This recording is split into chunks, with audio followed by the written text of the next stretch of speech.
I do a lot of puzzles, and like when you get a piece and it's not the right piece, you're not like mad at the piece. You just sort of like put the piece down and go to the next piece. So like, you know, I've never felt like I didn't get it and I fucked everything up. Like, it's like I wasn't the right piece in that moment. Plus, I'm really good at meeting new people and like, you know, being like, I'm the person you want to work with, and ultimately they want you to be the one. Like, no one, you don't walk into the room and they're like, oh, we really don't want it to be her. So like, I'm always like, I walk in with the energy of like, I'm here, you found me. Filmmaker Magazine presents Back to One with Peter Rinaldi. Eve Lindley is an actor. She sat down with me following strict safety protocols on the Brooklyn Heights Promenade overlooking Manhattan to talk about the work. Do you have a typical way you approach inhabiting a character, like the typical first step that you like to take? I am like really always very obsessed with the text. So I always like to memorize immediately. And I think like all the stuff that we can find out about the characters is like in the text. So a lot of it is from like reading, rereading, kind of like forming this idea of her. And then sort of like letting that marinate, and then costume plays a really huge part in it all for me.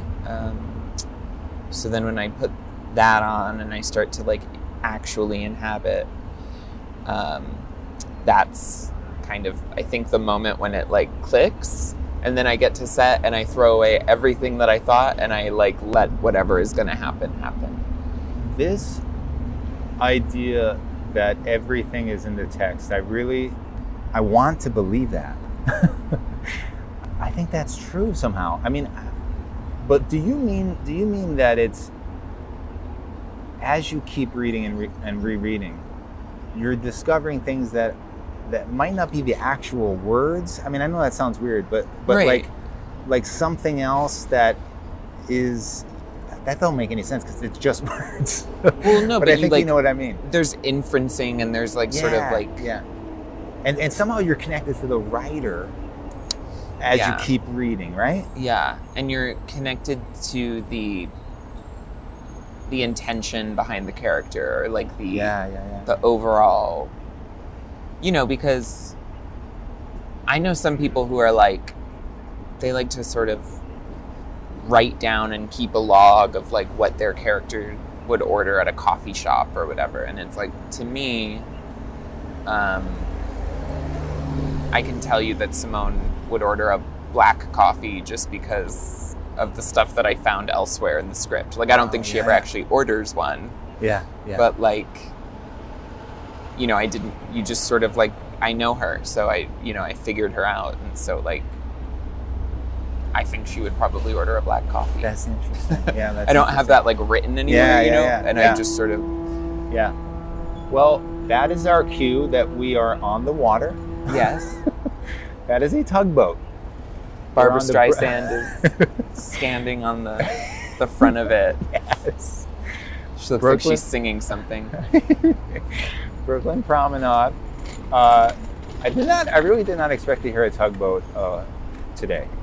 But tell me where you were in your approach to acting and your approach to your work when you got the audition for Dispatches from elsewhere.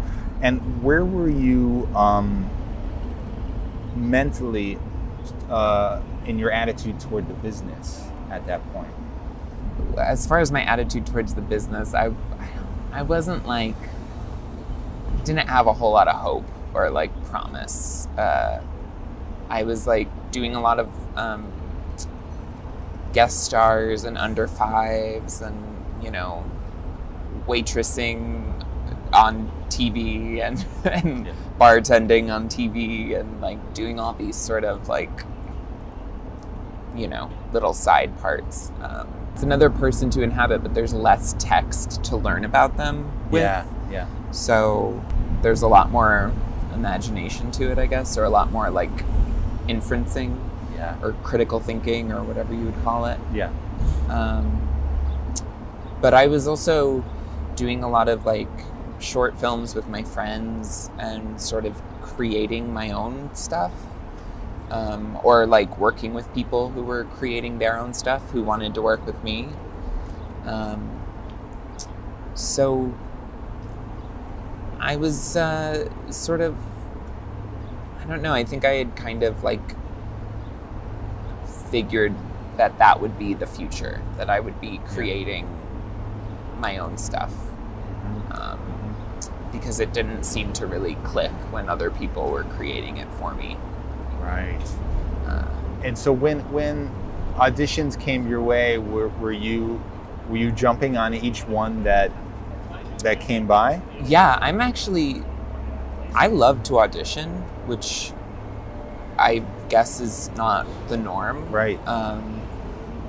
I've never felt, I mean, I've certainly like, you know, been nervous at auditions and stuff, but I really like to go in front of a bunch of people where there's like a safe kind of, you don't get too close, you don't, you know, you're in the room, but it's not like you have to really talk about your private stuff. Yeah.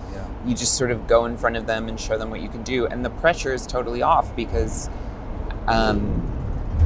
it's like I do a lot of puzzles. And like when you get a piece and it's not the right piece, you're not like mad at the piece. You just sort of like put the piece down and go to the next piece. So like, you know, I've never felt like I didn't get it and I fucked everything up. Like, it's like I wasn't the right piece in that moment. Oh, I love that. So I love that. That's cool. The real pressure for me is like when you get the job, because then you're like expected to perform a certain way. Yes. But there's like no pressure in going. Plus, I'm really good at meeting new people and like, you know, being like, I'm the person you want to work with. Yeah. And ultimately, they want you to be the one. Like, no one, you don't walk into the room and they're like, oh, we really don't want it to be her. You know, that's true. Every time someone walks into the room, they want their job to be over. Yes. So like, I'm always like, I walk in with the energy of like, I'm here, you found me. And like, and then if that's not the case, then I, you know, I'm happy to leave. And was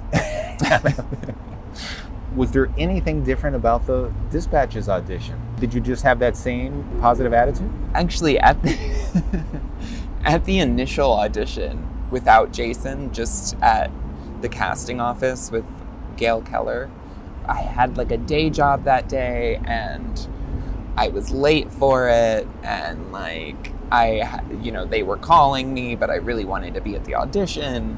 So I actually was in a full anxiety mode at that audition, but it wasn't because of the audition. It was because of like real life being like, knock, knock, like you have obligations. Right.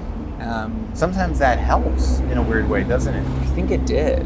Yeah. I think like my manic energy was just like so at the forefront, and Simone is sort of meant to be a subversion of the manic pixie dream girl. So I think, I actually think it really helped me a lot. Isn't that interesting? Yeah. And then what happened? Then you had another audition with Jason? Yeah. Well, actually at that first audition, I did it all. And I like asked her if I could do it again because I felt that it was like not very grounded or whatever. And she was like, I don't think you should do it again. She was like, wow, I think you really hit like a good little thing. Sometimes people say that though. Yeah. When they just want you to leave. That's what I thought. Yeah. I was like, well, thank you anyway. See you never. Okay, wow. So then I like got the call back, realized who was involved, and I was like, oh, this is like a big deal, isn't it? And then I went in and... So what was that audition like? Because he's the creator of the show, right? And he's going to be directing the pilot, but he's also the star. So what hat did he have on in that audition? He had, I think, all of them layered. Yeah. Like Sherlock Holmes? a yarmulke underneath a cap, underneath a... Gotcha. a big wide brimmed hat. But he was, the whole experience was sort of, for me, was watching him switch hats and go from actor mode to show creator mode to director mode to, The odd thing here, though, is that there's a certain chemistry that he was probably looking for between you and him. So, like, he had to both be outside and be like, is this chemistry? Is this the right chemistry? But he also had to be creating the chemistry because it takes two to create the chemistry. Yeah. Did you feel that going on, or did you have a pressure to make that chemistry work with him? I mean, I guess, but I think I always know that it's either just gonna happen or it's not gonna happen. Yeah. Yeah, that's probably true. Wait. We need to talk about that. Because I talked to somebody that did Normal People. It's a show on Hulu. And we talked extensively about this chemistry audition process. And it was like, it was painful for him to be meeting all these amazing actors opposite him. And all of them were amazing, but he knew that something wasn't right. And then when she came in, the girl who was going to be the one, he knew it was just there. Yeah. It's almost like maybe you're right. Like maybe if you work at it, you're actually doing it. You're doing a counter service or something. Well, I mean, I don't know. I mean, I guess people can learn chemistry. People can learn to love each other, learn to vibe. But I'm one of those people that can tell, like, and I've been wrong before. I'm not always right, but I can usually tell within 5 minutes if I like a person, if I want to be their friend, if I want to be more than their friend, if I think we would work together well in a scene. Yeah. And did you feel that with Jason? Those things? Yeah, I mean, he has said that he did. I guess I made some kind of sly comments about how complicated the character was or something, and that was like a moment that he really responded to. Oh, that's cool. And I mean, I think whatever it was, it worked. Right. Yeah, and I definitely felt that it worked at our first callback, because then when I did the second callback with him, in front of all the the suits, so to speak, I left that callback and I was like, there was a lack of magic. Like it just there wasn't that thing that we had at the first one. Like it just, but I'm always looking for reasons why it's not me. Yeah. Another thing that happened at my initial callback with him, another thing that I do at auditions, because I was in this endless sort of audition, show up to set for one day or, maybe 2 days, audition, show up to set for one day, audition. So I have like a real fear of being stagnant or going backwards. So every audition, I try and find a thing that I did that kind of brought me to the next level, Oh, that's cool. So at the first callback with Jason, the thing that I remember most is that he literally said, "Hey, thank you for being so prepared. It really shows." And that was like, the thing that I latched onto. And I was like, yes, like the person that I came here to show my stuff to said that he noticed how prepared I was and that it really showed. And that was like, I walked out of that being like, if I don't get this role, then like I still get to say that I did the work and prepared and came in and like did what I was supposed to do in a way, you know? Yes. And there's something really important about that, about how you're not just enjoying the auditions, you're using them as growth exercises almost, Yeah. right? Yeah. And that just seems like a really good idea to do. I mean, I think when you're I don't really love this term, but it's sort of the term that is used when you're like a marginalized actor, or you're like not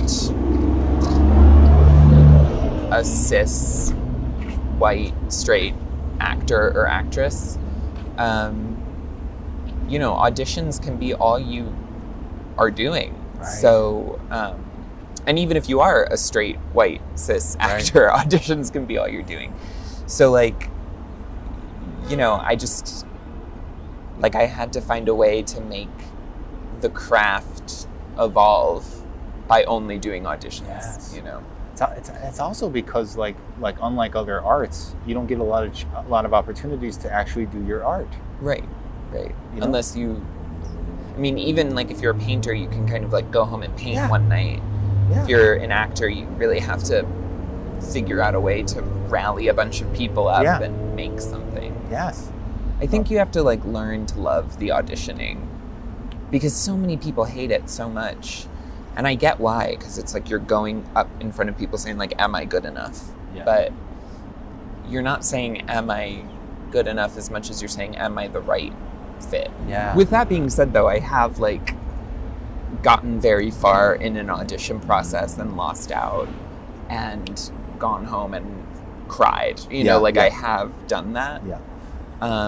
But I think for me, a lot of like the feelings, they're not really feelings of rejection and like that I'm not worthy, as much as it's like, oh my God, how am I gonna like pay for things? How am I, like, I don't have a job. Yeah. Like, you know, like it's like an overwhelming kind Right. of, again, it's life being like, hey, you have obligations. Right. And I'm like, but I just want to act. Right. Do you still have the same approach when it's self-tape? Like, so you don't like, you actually have a problem. Self-tapes. That's so interesting. Yeah. You can't read a room. You can't be in the energy of the room. I've heard this from the actors, yeah. I mean, on one hand, you have the freedom to tape it and sort of like put your own spin on it, and usually the job that you're going in for is something that will be taped. So like to kind of show your charisma through a tape is the name of the game, right? Yeah. But you can't like walk into a room and like lift the energy and like bounce the energy off of people. And I mean, even when you read with a reader, there is like human connection there. Yeah. So I don't know. I really hate self-tapes. It's almost like performing on Zoom. Yeah, it is. That's exactly what it is. Yeah. There's just like a lag. Yeah. And nobody gives you notes. Like the casting director usually knows, you know, talks to the people who they know what they want, so they can say, do it a bit more like this. Yeah.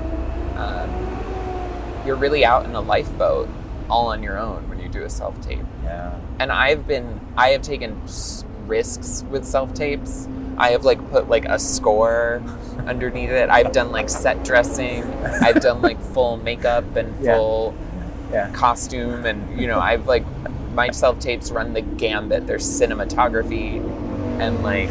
You're basically saying you charge to watch your self-tape. Yeah, well, I want to show them what they get when they hire Eve Lindley.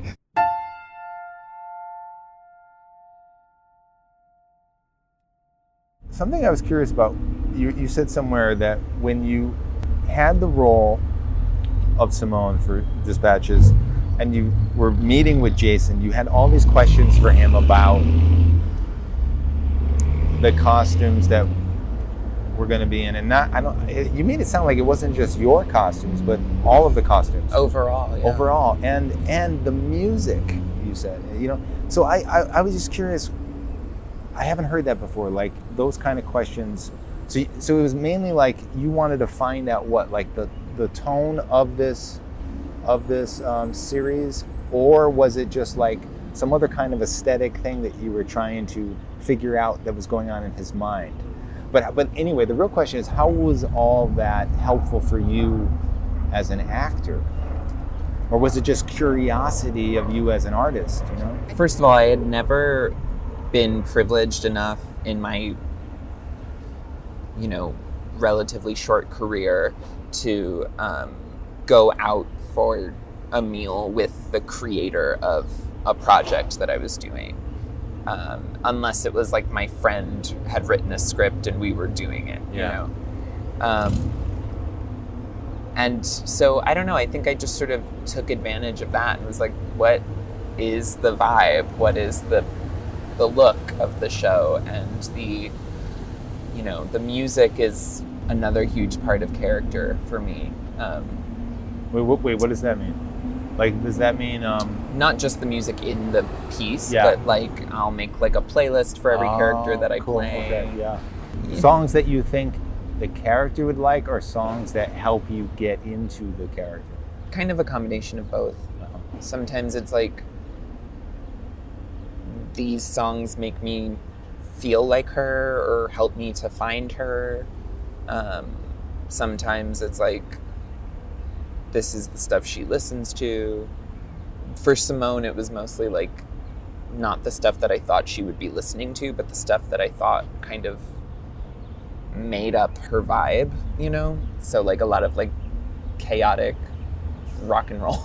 And, you know, yeah, so on one level, I just sort of wanted to pick the brain of somebody that had written a script that I really liked and to like understand where they wanted to go with it.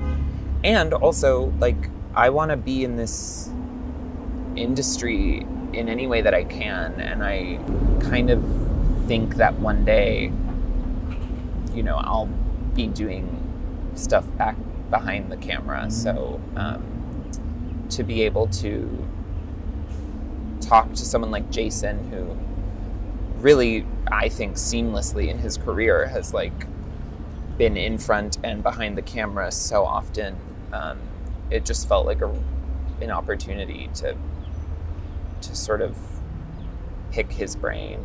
And then also, yeah, it does help you to create the character when you're like, oh, like this is all, you know, meant to be a little bit anachronistic, or it's all meant to be a little bit like, not over the top, but like almost like an opera. Like the colors are more vibrant and the world is more vibrant.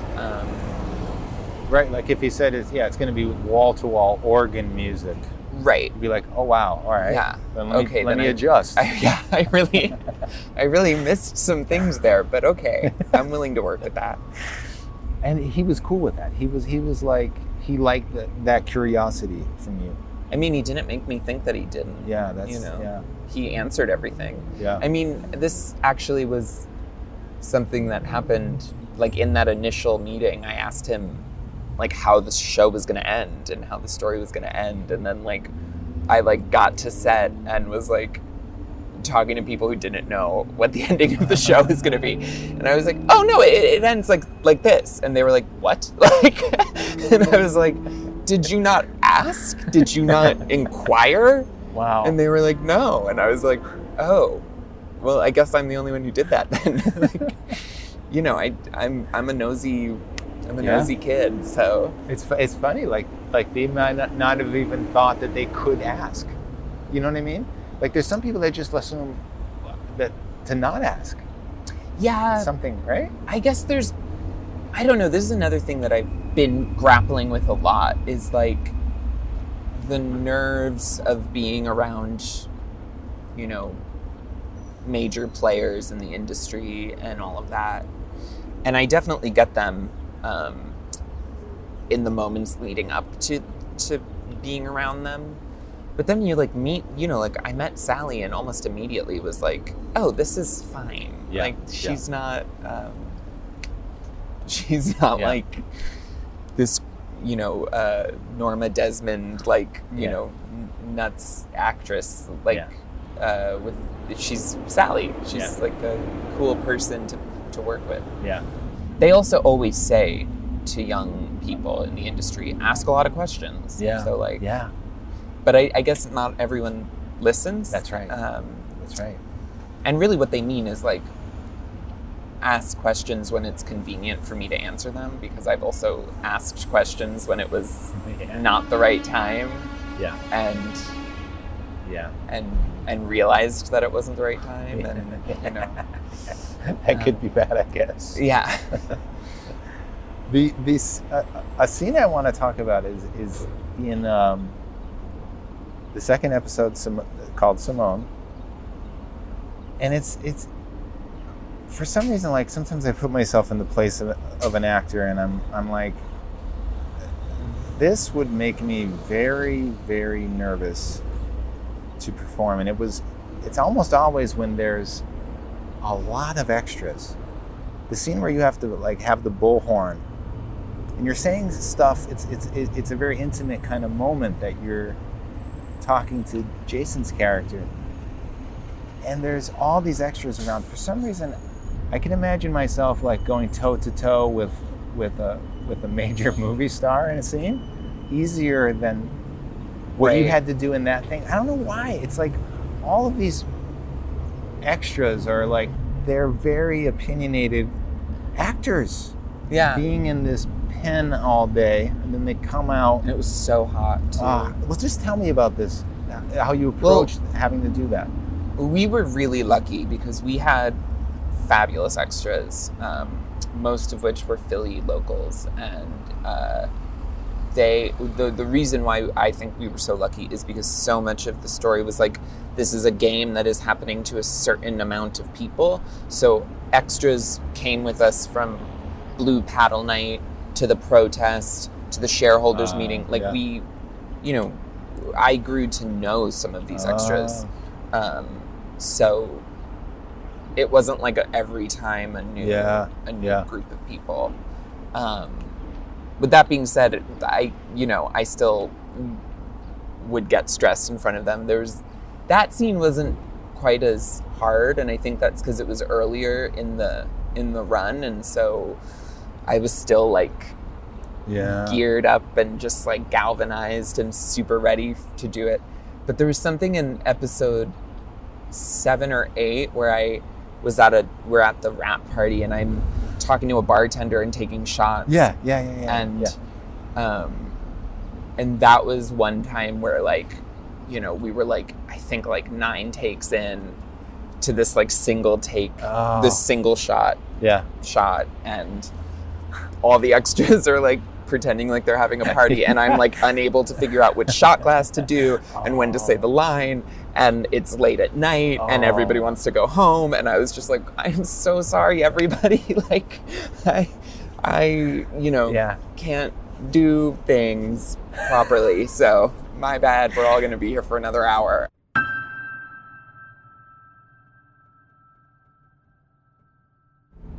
Your first movie was directed by a first-time director who, though, had a lot of experience, Katie Holmes, already as an actor, of course. But that seems like that's a good person to have be your first director, a first-time director who has all of this acting experience. Yeah. I mean, did that show up to be true? Like, did she have enough command of her job there to give you what you needed as an actor in her first movie? Yeah, I mean, I think, you know, working with Katie, she was so, she was sort of what they say is like an actor's director. Yeah. She really, you know, we had some great rehearsals, and she really wanted the bond between me and Stefania Owen, who played her daughter and my sort of, I guess, best friend. She really wanted that to like kind of organically happen, so she would send us out to dinners and, you know, kind of, I mean, we really enjoyed each other, so she didn't force us, but she sort of, you know, forced us to hang out, and it was really great for all of us. So she did like a lot of that kind of work that you kind of want a director to do. And what at the time I thought directors just did. Like, I thought that was kind of the norm, and I've learned it's really not. That's a shame, but right? she really like curated a vibe between all the actors that was really smart and well done.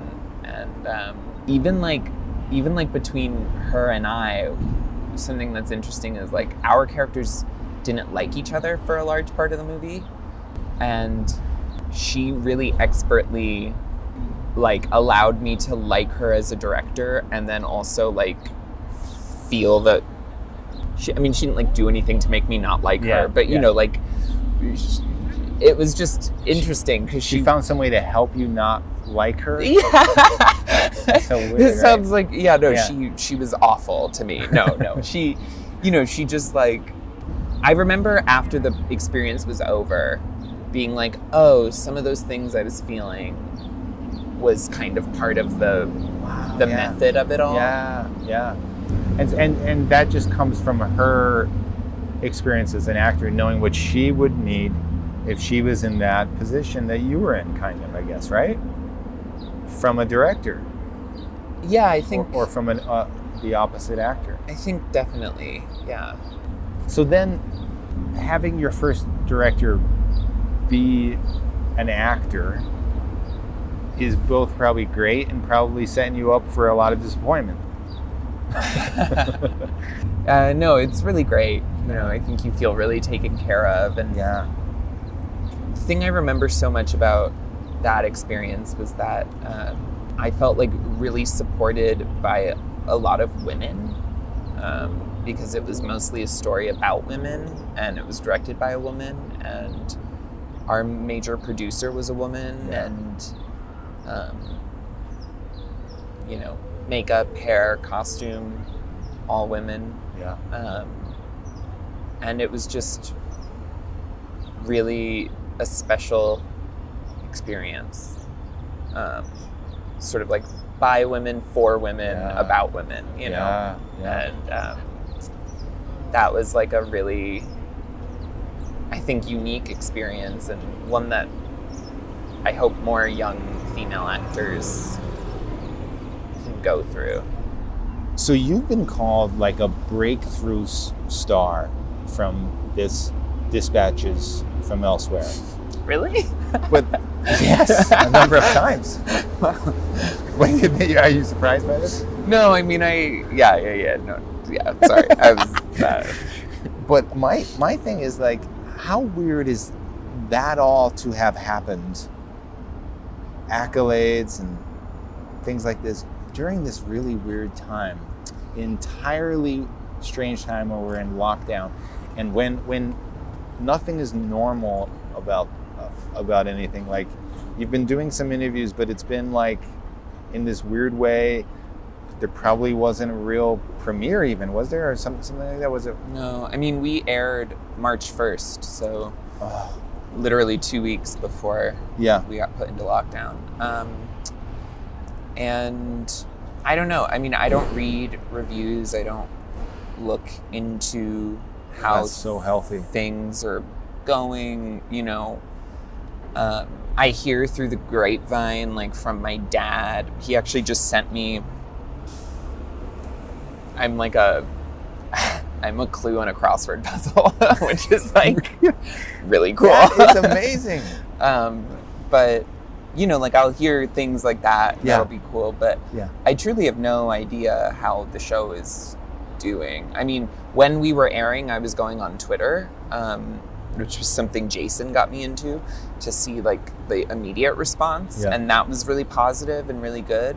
But again, it was like a small sort of fraction of what was really going on. So I don't really know what's happening with the show. And that's probably very smart. And, you know, in the past, like when I did All We Had with Katie, or I've been on, a whole bunch of New York-based television shows. When they air, I'll usually be, doing something, and somebody will be like, were you on High Maintenance, or were you in this? And like, I'll be like, yeah. And it'll be, again, like an under 5 or like a guest star thing. And that hasn't yet happened with Dispatches. Like, no one has asked me if and obviously it's because every time I go out, I'm wearing a mask. And also I haven't been going out that much because we're supposed to stay at home. Yeah. So like, in my head, I tell myself that like, that is why that's happening. But then there's also this other part of my head that's like, no, that's because nobody is watching it, Eve. Like, nobody. Yeah. And the people who are watching it aren't watching it for you, and blah blah blah. So like, I am sort of flipping between like, oh, I'm a crossword puzzle clue, and literally nobody has ever asked me if I'm on the show. Like, it's a weird. Right. And I guess that is a product of being, airing during Corona. Yes. But it seems like because you're able to fight the temptation to look at all these reviews or be on Twitter 24 hours a day, seeing the threads come in about whatever, then it seems like it doesn't matter. Like, you're approaching this kind of in a healthy way. You did the work, and now the helicopter is coming to take us, and we're going to. Yep, this is it's my literally ride. over Manhattan, though. It's not even here. And who would fly in a helicopter after Kobe? Oh my God, good point. Right? So you did the work. It's almost like you did the work. You did the work. You don't need to get that kind of fulfillment. So like, it doesn't matter. Like, quarantine is like, you're not going home and crying about how quarantine has kept you from the ball. No. I mean, at first, when like before we were in lockdown, there was like this day where I had like a week of things to do, and in one day, within a few hours, it was like the award show has been canceled, the interview has been canceled, the thing with Sarah Barnett has been canceled, and I was pretty upset. But in like an immature kind of juvenile, like, it's keeping me from going to the ball. I wanna go. And then when the actual like quarantine set in, I suddenly like kind of, like wiped my tears and got very, very mature about it, and was like, this is not happening to me. This is happening to all of us. This is not about me. I'm very privileged. I'm very lucky that I made a little chunk of money before this happened, because in the past, when I was living paycheck to paycheck, if this happened, I would not be able to exist or survive. Right. So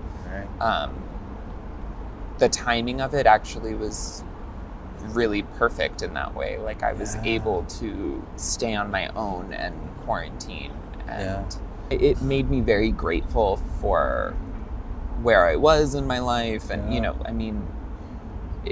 I had to flip that perspective, or else I would still be home being bitter because this isn't part of the dream to be quarantined while your show is airing. That's all that. That's right. But then even more stuff has happened besides quarantine, with the lynching of George Floyd and the resurgence of Black Lives Matter. Not that they went anywhere, but they really, that movement really is at the forefront again, and that's another thing I'm really grateful for. And and I don't think that would have happened without quarantine. Like, I think something about when all of this happened, it seems really right.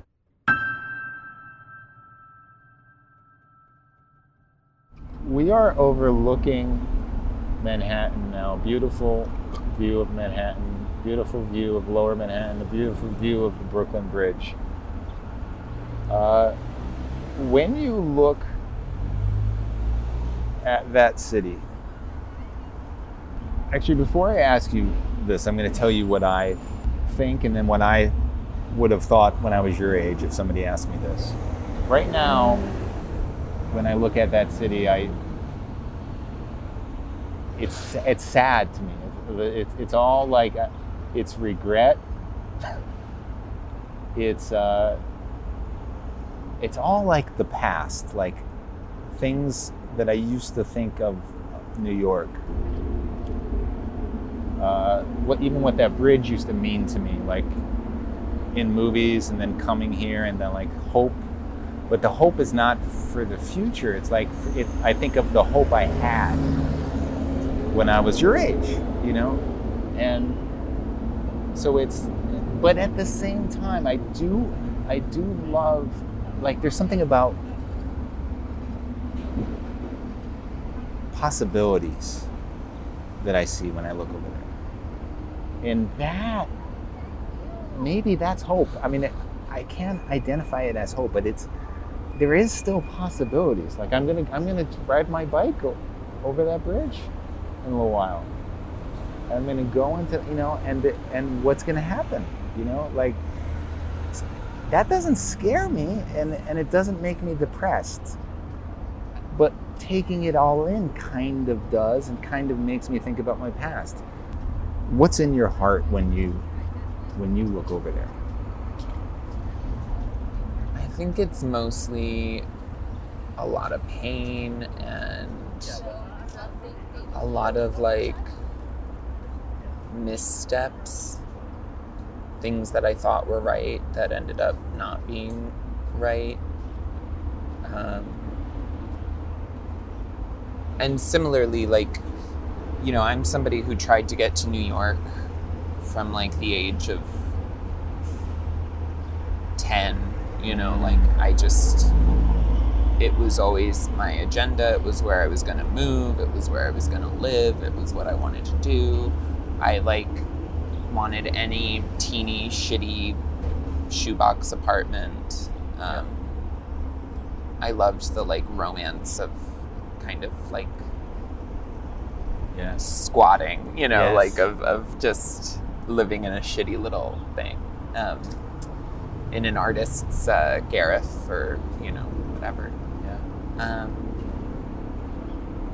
And then I got here and I realized that the New York that I loved so much was sort of not the New York that I moved to. I don't know that the New York I loved so much ever really existed. Right. Certainly not in a post like 9/11 world. I don't think it did. Yeah. So yeah, I see like similarly. I see like the hope and then the realization that, you know, I was sort of barking up the wrong tree. Yeah.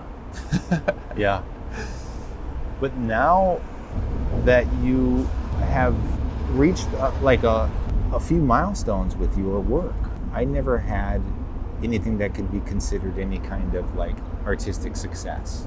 But I think that if I did, especially when I was your age, I would feel a little better about those big buildings. Like, in other words, like that I conquered something and I can conquer something again. Do you feel that? Yeah, but I don't feel that New York was the thing I conquered. Right.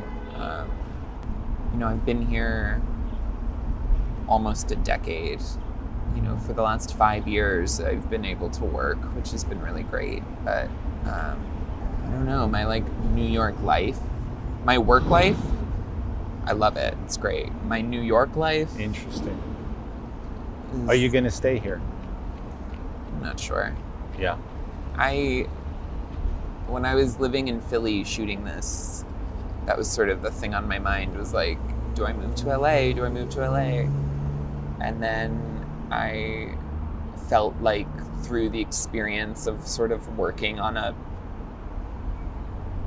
like a Hollywood show, it was like, I think I got my Hollywood fix, and I think I can go back to New York with all the neurotics and, you know.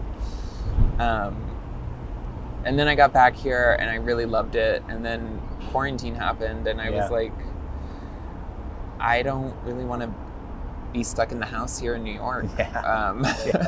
Where when you see people in LA who are stuck in the house and they're in their backyard and they're in their foyer and they're in their hot tub and in the pool and, you know, like, not that I could afford to live in a mansion in LA, but, you know, I think I would be able to have a little more space. And I think everybody is sort of put on Earth with like one thing that they're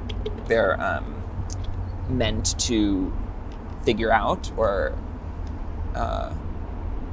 master or learn. You know, I mean, there's like there's a bunch of little things, and then there's the one thing that is like the thing that you're going to be learning your whole life over and over again, and it's sort of the thing that, I don't know, drives you or whatever. And I think my thing has always been like home, like what a home is and where home is, and if it's a place, if it's a person, if it's a biological person, a person that you're not related to, you know, like just what home means, and if there's really no place like it, and if, you know, if you carry it around with you, blah, blah, blah, blah, blah. So I think that is still what I'm figuring out and still what I'm looking for and still what I'm trying to find. And I don't really know if it's here. And I don't know where it is. Well, because you enjoy puzzles, is it enjoyable, this puzzle? Yeah. Well, it's complicated. I think the real, like, the fear is that the answer to where is home is that, like, you're always home in your body, you know? So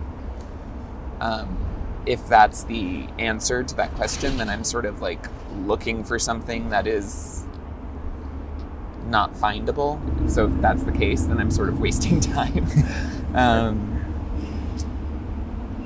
But when will you know? Like I guess you'll never know, because it's always a constant journey.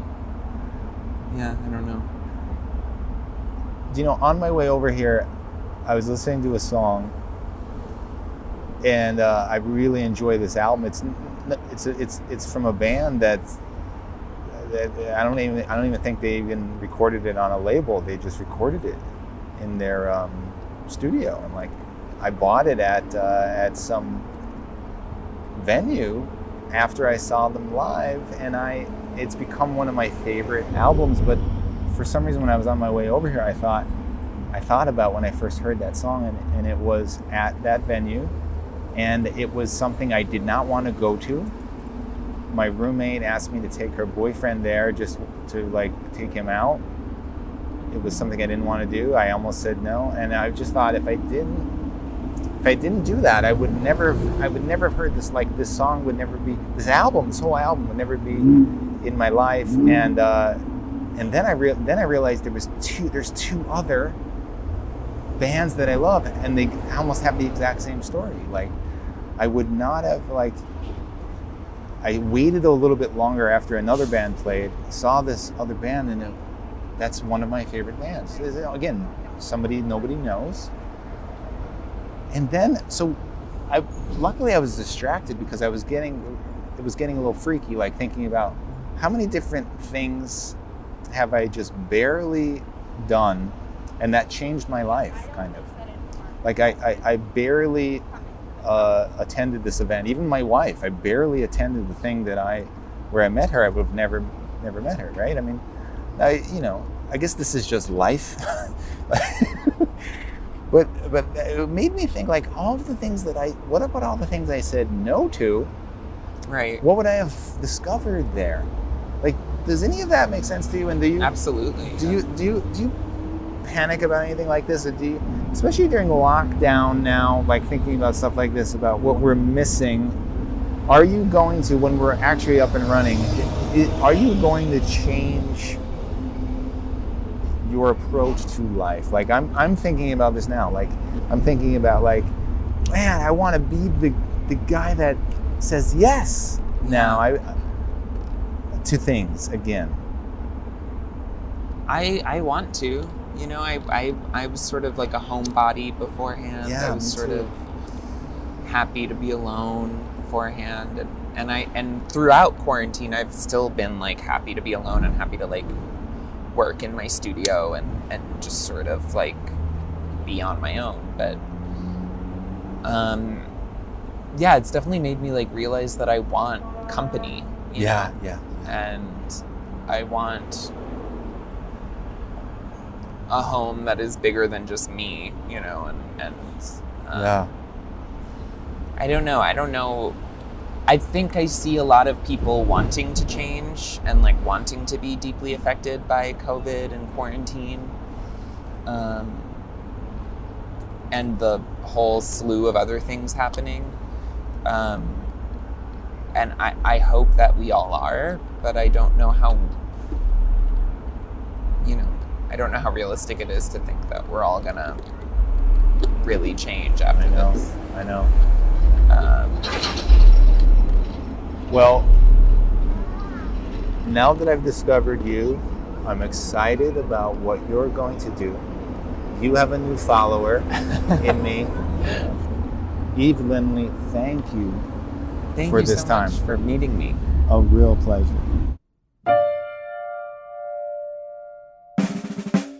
Back to One is a production of Filmmaker Magazine, which is a publication of IFP, the Independent Filmmaker Project. Listen to back episodes of this podcast at filmmakermagazine.com or wherever you get your podcasts.